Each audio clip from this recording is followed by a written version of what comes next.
So there is two topics I want to talk about. One is to do with more F1 Twitter drama, which I'm completely down for, and another situation where I think two creators are finally somewhat getting what they deserve. But let's start off with this one, which is probably, I don't know, the more juicier one, but I don't know. There is no F1 Without Us movement. So this came onto my radar like at the beginning of this week, and it's to do with a boycott, and this isn't going to work. But let's go through it, shall we? So this has 1.9 million views, and as you can see, that ratio is not the worst thing. It's not the worst ratio that I've seen, but it's not too bad of a ratio, to be fair. Now, so let's start off this off, shall we? So, following misogynistic comments made by known F1 content creators, I want to say, as someone who's, I kind of taken a step back from the F1 community, to be fair, who are these F1 content creators? Why not name and shame them? I'd be more than much down for that. Maybe it's because, coming from commentary community, I'm fine with naming and shaming. I'd prefer they would name and shame them. A group of women have started There's No F1 Without Us, an initiative to support women that face misogyny and sexism in social media and in real life just for being fans of a sport. Yep. But, well, it does happen. We've seen it. Was it Austria last year? Was it? Yeah, it was Austria where, there was many, stories and articles of female fans being groped and touched inappropriately. So it does happen. A high majority of women in this community have to deal with misogynistic comments online. Good God, look, I mean, coming from the commentary community, we get called misogynistic all the time. So, look, and we're not. I agree with Tomo when I was watching his live stream about F1 business.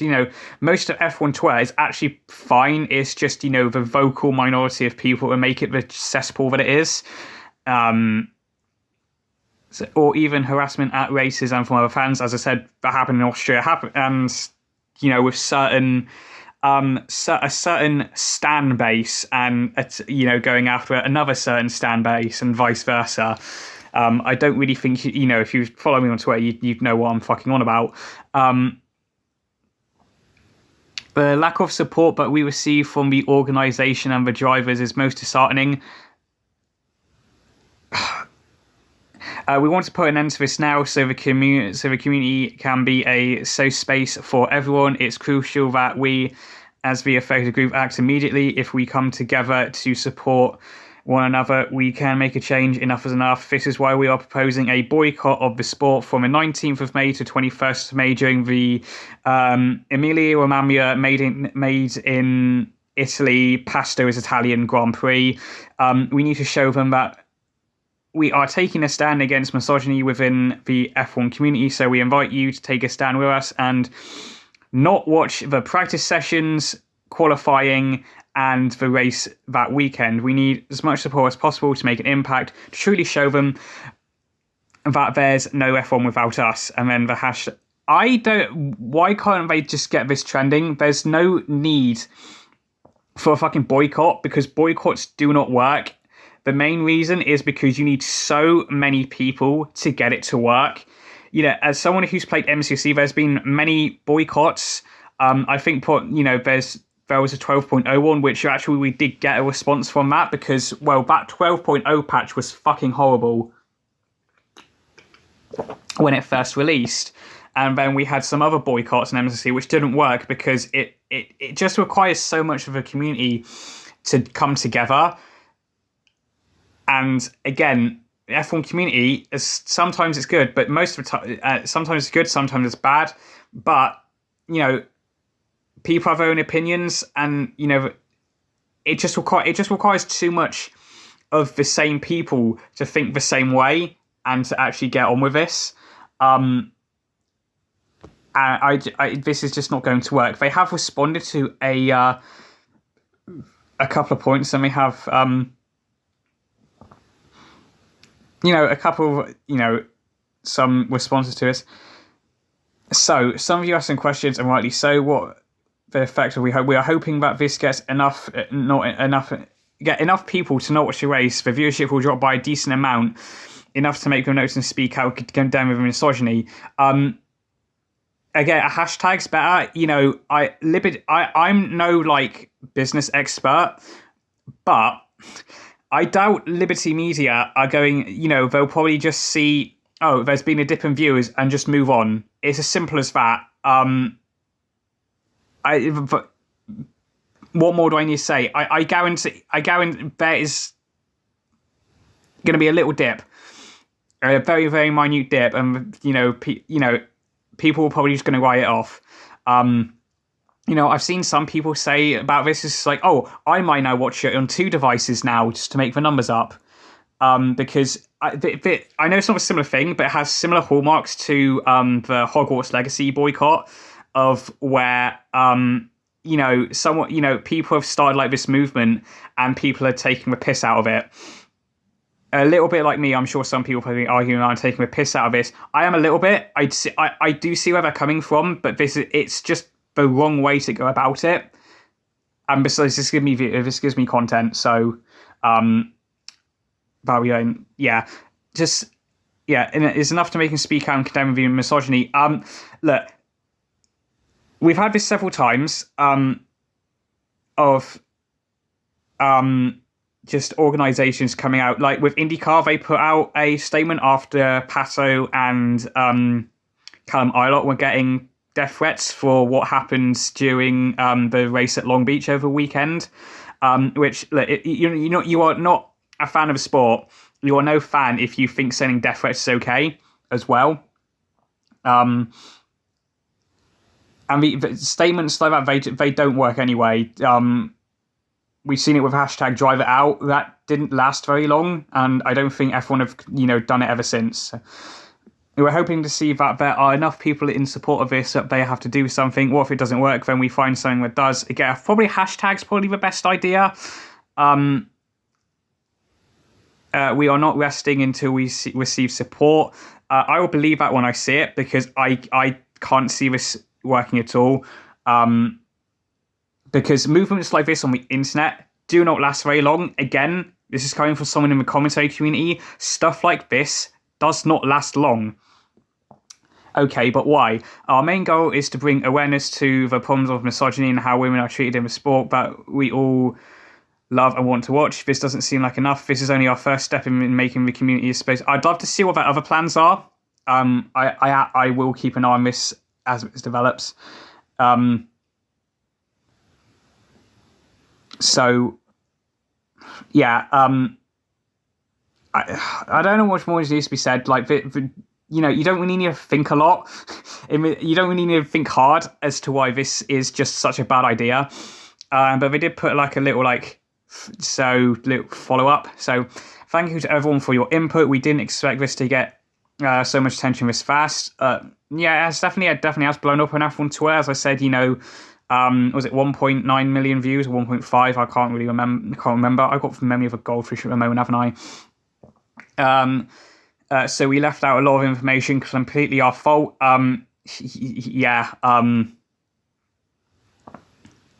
Maybe if you should have dumped like all the information straight away. First of all, because again, the amount of like questions and just the amount of dismissal this got firsthand needs more information. We are planning on flooding the hashtag Imola GP hashtags, highlighting women drivers, creators, F1 Driver Academy that have, etc. And are planning of support projects coming up. Okay. Thank you again for everyone's input. It's been really helpful to see what people believe we can do better, because at the end of the day, we all want to put an stop towards misogyny. Yeah, as I said, I agree with their intentions and what they want to do. They're just going the wrong way about it. What more, Brideriser? What would you do? Again, I can't speak on stuff like this because, again, as I've said, I find these kind of things pointless.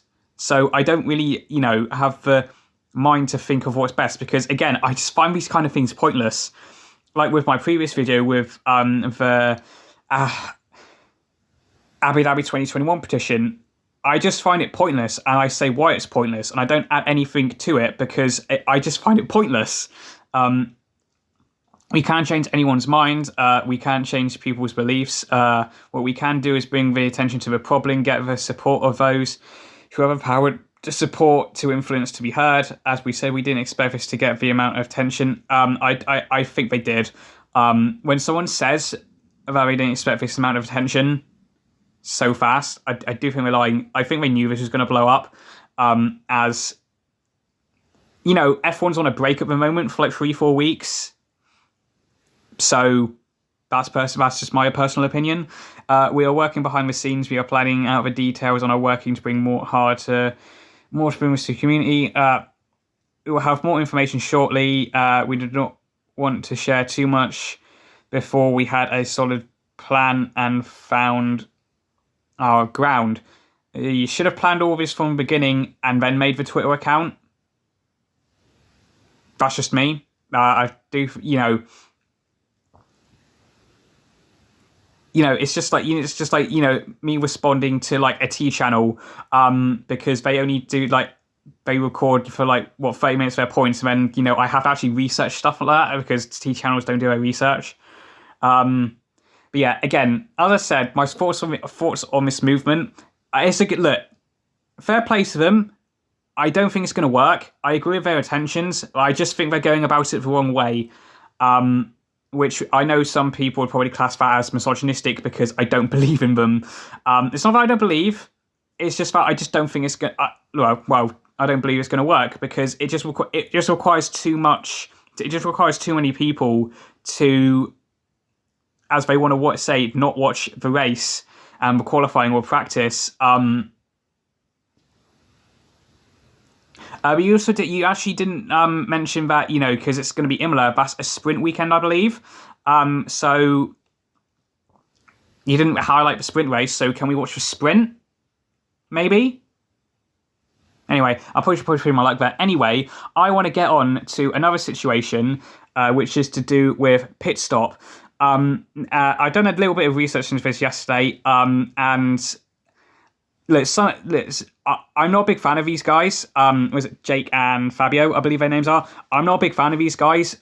They're mainly because their content is not for me, because they're self-proclaimed and they love to brag about this. They're new Formula One fans. They're new Formula One fans, and they do seem to be living in a state of ignorance at the moment. And I'll tell you what, so they were on a podcast, not their own, the Screaming Meals podcast, I believe, is with Marcus Armstrong and a couple other Formula 2 and IndyCar drivers. I can't remember names off the top of my head. Manuel Correa was there on that podcast as well. And some of the stuff that they said, I've never seen some F1 content creators so tone deaf and ignorant before. As I said, I've never really liked these guys. I've watched a couple of their podcasts, mainly of Matt and Tommy from P1, David Croft. I imagine. Look, they've got, as you can see, they've got 61k subs, which is that's not too bad, to be fair. And they have stuff like recently they had Fernando Alonso's number one mechanic. They've had a mechanic from Red Bull. They've had Crofty. They've had Jensen Button. They have really established people in the F1 on their podcast. I can only imagine that they're signed up with some sort of MCN that gets them these opportunities, and I'm actually kind of glad their stuff's catching up with him because, yeah, they're new F1 fans, and it's probably learn as you go thing with them, which is fair enough because they've done some of their stuff's okay, but most of us, again, it's not for me. But some of the stuff I was saying on that podcast,